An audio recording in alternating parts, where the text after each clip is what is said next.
Hlina je popri dreve a slame je to taký najčastejšie používaný materiál v tradičnom staviteľstve a používala sa v stavbách prakticky v každej časti stavby, že vlastne od podláh cez steny, ktoré či už boli plne hlinené alebo boli drevené steny zrubové, sa špárovali hlinou, kamenné steny sa murovali na hlinu ako hlinenou maltou. Izolačné výmazy na stropoch boli hlinené, pece sa stavali z hliny, že bol to vlastne, dá sa povedať, že najvšestrannejšie používaný materiál, ktorého výhoda bola tá, že prakticky kdekoľvek sa hlina dala ťažiť priamo na mieste stavby a bola úplne zadarmo, že vlastne jediné náklady boli na to spracovanie a na samotné použitie.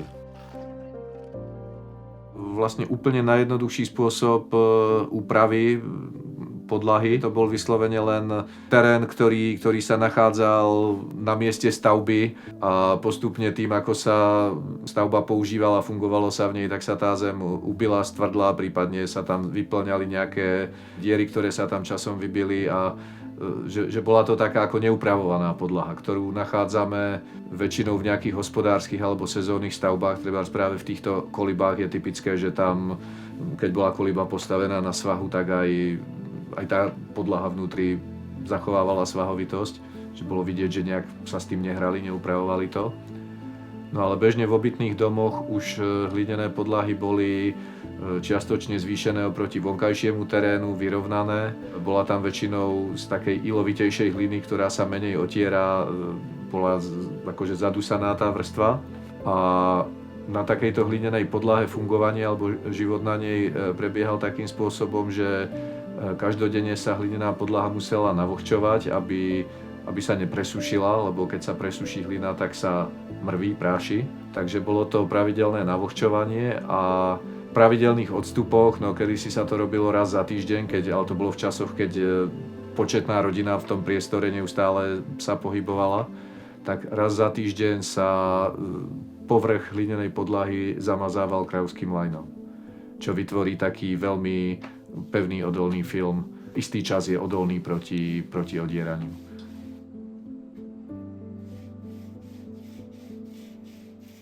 Pri hlinenej podlahe dobre je použiť viac ílovitú zem, alebo takú vyslovene ílovitú zem, aby sa neodierala potom. A dáva sa aj teda väčšia vrstva toho ílu. Tak treba sa čo najviac tomu následnému zmršťovaniu vyhnúť.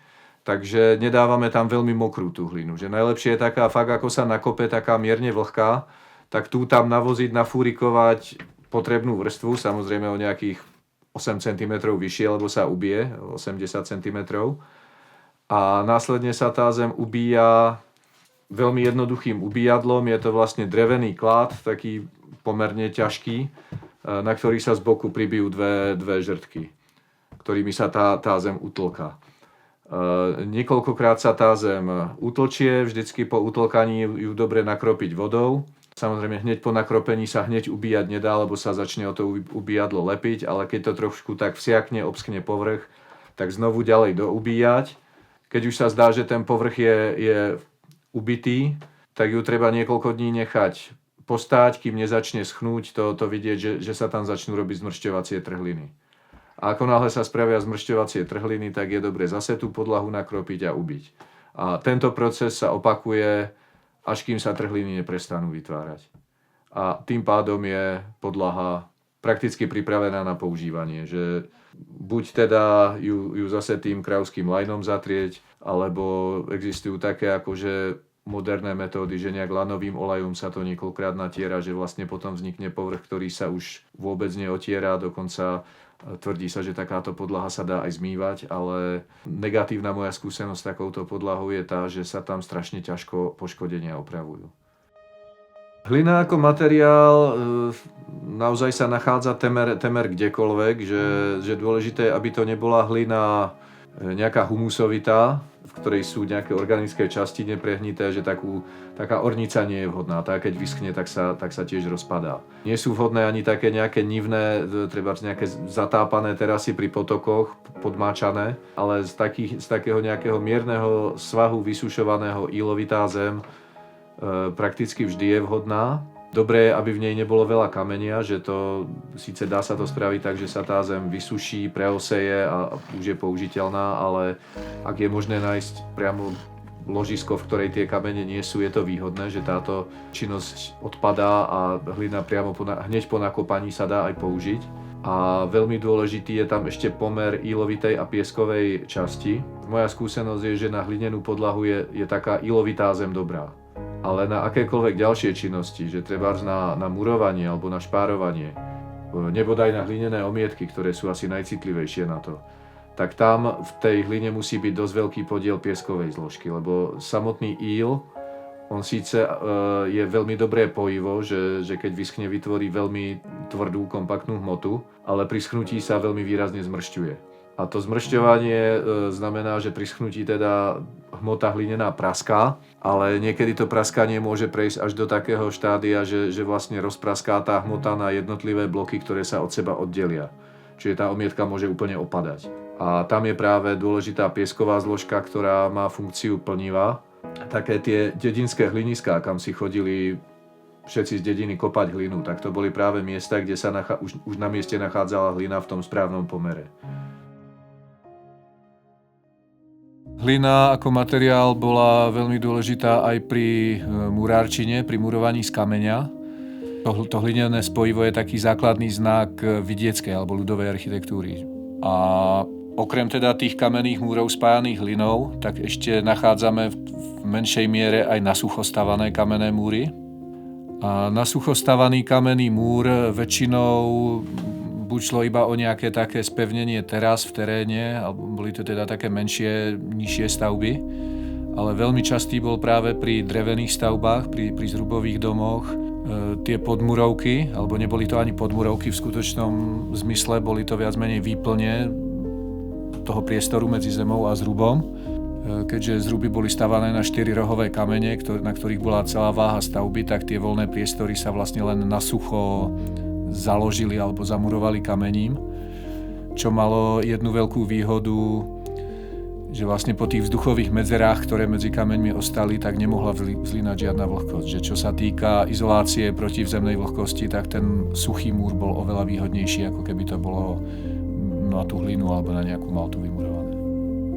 Samotné ukladanie kameňa v suchej podmurovke je prakticky úplne rovnaké ako pri murovaní na maltu alebo na tú hlinenú zmes, lebo vlastne kým sa nepoužíval cement, tak aj pri normálnom kamennom múre museli tie kamene pevne na sebe stáť, že samotná hlina by ten múr neudržala. Takže treba, aby kamene minimálne 3 bodmi pevne na sebe ležali, ale s tým rozdielom, že oproti nejakým kamenným múrom spájaným maltou alebo hlinou, proti celým domom kamenným, tak tieto podmurovky alebo tie výplne pod zrubmi neboli na ne kladené také veľké nároky. Takže vlastne v súčasnosti, keď niečo takéto robíme, tak kľudne ľudia, ktorí nemajú vôbec žiadnu skúsenosť s kameňom, keď sa s tým trošku pohrajú, tak to dokážu tú výplne uložiť alebo vymurovať, dá sa povedať.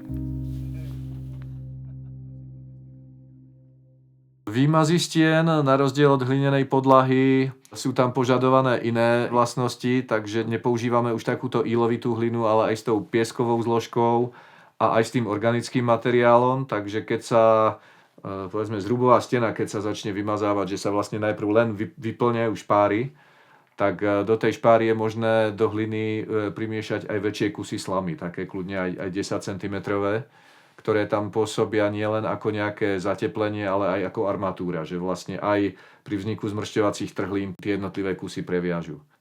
Hlina sa buď vbíja priamo do špár v zrube, keď sú špáry veľmi veľké, tak ešte nejaké triesky alebo nejaké žrtky sa tam zvyknú vkladať predtým, ale akože hlina a drevo sa prakticky vôbec nepreviažu.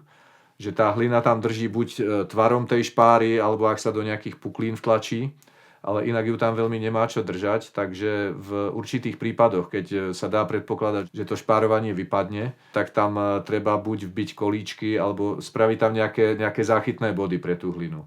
Ako taký najtradičnejší spôsob je práve, že drevené kolíčky sa vbíjajú do špár, Už modernejšie spôsoby boli potom, že buď že sa tam vbili klince, nejaký drôt sa tam namotal, máme doklad z domu, ale takého aj pomerne starého, z nejakých 20. rokov 20. storočia, že v tej špáre bol vložený ostnatý drôt, ktorý ako také dosť drsné, ale ako z praktického hľadiska veľmi účinné riešenie. Určite ten spôsob, že sa tá hlina ako nahadzuje na stenu, tak to má význam. Tou energiou toho hodu tak sa tá hlina zatlačí práve do všetkých tých nerovností, do tých špár, ktoré ju vlastne udržia v tej stene. Že nevznikajú tam rôzne bubliny alebo nejaké oduté miesta, kde sa to nespojí s podkladom. Takže toto bolo hrubé špárovanie a vlastne tým sa len vyplnia tie samotné špáry medzi trámami. Keď toto špárovanie vyschne, tak celý povrch stien sa ešte zahládzal podobne pripravenou hlinou, ale takou jemnejšou, niečo redšou. A do nej sa už miesto posekanej slamy dávali len nejaké drobné plevy, zamazali sa pukliny, nejaké ďalšie nerovnosti, prípadne aj pukliny v samotnom dreve. A takto zahladený povrch sa už rovno bielil vápnom. A to je vlastne finálny povrch steny v drevenom dome. Hotový povrch tej hlinenej omietky alebo tej omazávky tak prakticky nikdy neostával bez vápeného náteru. Že ona samotná hlina tiež dosť zo vzduchu nasáva vlhkosť, pri nejakom dopadajúcom daždi ju vymýva. Úplne najhoršie je, keď navlhne a zamrzne, to potom vyslovene sa to, čo zamrzne, odpadne. Takže vždy sa to natieralo vápnom, po ktorom vždy tá vlhkosť lepšie steká, že nepreniká do hĺbky. A navyše tieto vápené nátery sa pravidelne obnovovali, takže bola to tiež taká akože cyklická údržba povrchu stien, ktorú bolo treba spraviť jednoducho a rýchlo. Pôvodne boli naozaj tie domy len hlinené, ale ten povrch bol natieraný takou svetlou hlinou. Že to boli už ložiská, ktoré boli omnoho zriedkavejšie ako tá bežná pracovná hlina. Že to niekedy aj cez niekoľko dedín sa chodilo na túto svetlú hlinu a tá sa rozrábala na takú veľmi riedkú kašu a nejakou handričkou sa povrch steny zatieral. A obnovoval sa pravidelne ten povrch.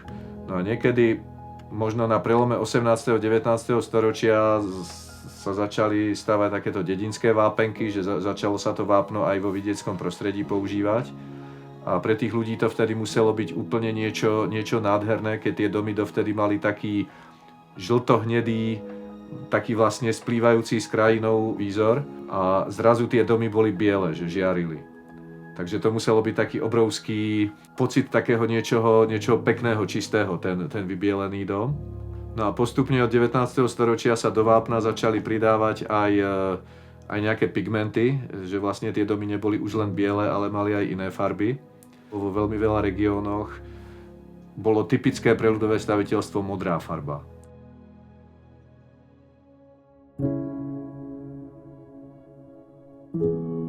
Hlinené omietky versus nejaké iné vápené, alebo dokonca vápeno-cementové, alebo stierky, alebo tak.